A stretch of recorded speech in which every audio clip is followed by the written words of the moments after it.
BRS के working सदर KTR ने आदिलाबाद जिला जेल में कैद साबिक एमएलए बालका सुमन से मुलाकात के बाद मीडिया से बात करते हुए कांग्रेस हुकूमत पर शदीद तनकीद की। उन्होंने इल्ज़ाम लगाया कि केतनपल्ली म्यूनसिपालिटी में बीआरएस और सीपीआई को अक्सरियत मिलने के बावजूद कांग्रेस ने गैर जमहूरी तरीक़ों से इक़्तिदार हासिल करने की कोशिश की और एहतजाज करने पर पार्टी कायदीन पर झूठे मुकदमात दर्ज किए गए।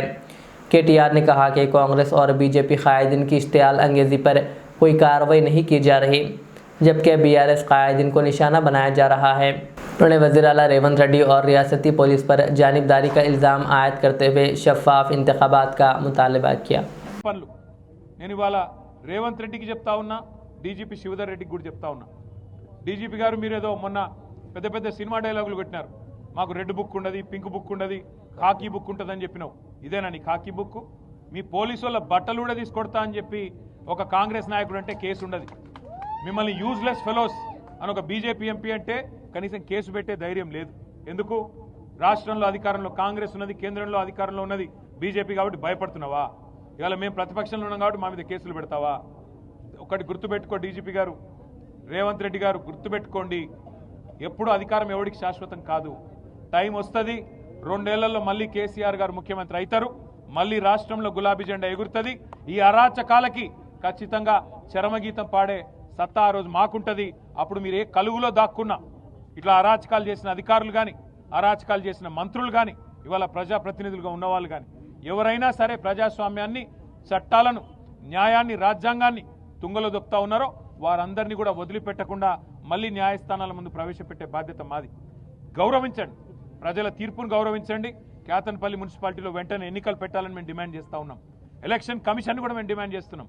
కేతన్పల్లిలో అట్లాగే మరి ఇబ్రహీంపట్నంలో, ఖానాపూర్లో ఎక్కడెక్కడైతే ఎన్నికలు పెండింగ్లో పెట్టారో వెంటనే ఎన్నికలు పెట్టండి, నిజాయితీగా పెట్టండి. అవసరమైతే ప్రత్యేకంగా సీనియర్ అధికారులను పర్యవేక్షకులుగా పెట్టండి, సీసీ కెమెరాలు పెట్టండి, శాంతి భద్రతలు పరిరక్షించే విధంగా చర్యలు తీసుకోండి, నిజాయితీగా ఎన్నిక జరిగే విధంగా చూసుకోండి. కానీ ఇదే రకమైన అరాచకం కొనసాగిస్తాం, రేవంత్ రెడ్డి ఆడిచ్చినట్టు ఆడతామంటే అంతగానం ఇంట్రెస్ట్ ఉంటే పోయి కాంగ్రెస్ కండువాలు కప్పుకోండి. అంతేగాని అధికారుల ముసుగులో అధికార పార్టీకి వత్తాసు పలికితే ఊరుకోము, వదిలిపెట్టము. చట్టం ఎవరికైనా ఒకటైనా గుర్తువేస్తూ అట్లాగే తమ్ముడు బాల్కా సుమన్ గారిని ఇక్కడ జైల్లో పెట్టారు. వారికి తెలియదు రేవంత్ రెడ్డికి సుమన్ ఇవాళ కొత్తగా జైలుకు పోలే. సుమను గతంలో తెలంగాణ ఉద్యమంలో 10 సార్లు జైలుకు పోయిండు. 6 నెలలు జైల్లో ఉన్నాడు వివిధ సందర్భాల్లో. ఇక టాస్క్ ఫోర్స్ ఆఫీసులు, పోలీస్ స్టేషన్లలోనైతే లెక్క కూడా లేదు. గని గంటలు గని రోజులు ఉన్నాడు. సుమను ఇవాళ మీరు జైల్లో పెడితే భయపడతాడనో, లేదా మా నాయకులు భయపడతారనో, మా చెన్నూరులో ఉండే నాయకులు భయపడతారనో, మా మంచిర్యాల జిల్లా నాయకులు భయపడతారనో, మా ఆదిలాబాద్ జిల్లా నాయకులు భయపడతారనో రేవంత్ రెడ్డి అనుకుంటుండొచ్చు. కానీ ఆయనకు నేను ఒకటే చెప్తా ఉన్నా, రేవంత్ రెడ్డికి గుర్తుపెట్టుకో, మళ్ళీ నువ్వు చిప్పగూడు తినే టైం వస్తుంది. గుర్తుపెట్టుకో, ఇట్లాంటి అరాచకాలు ప్రజాస్వామ్యంలో మంచిది కాదు.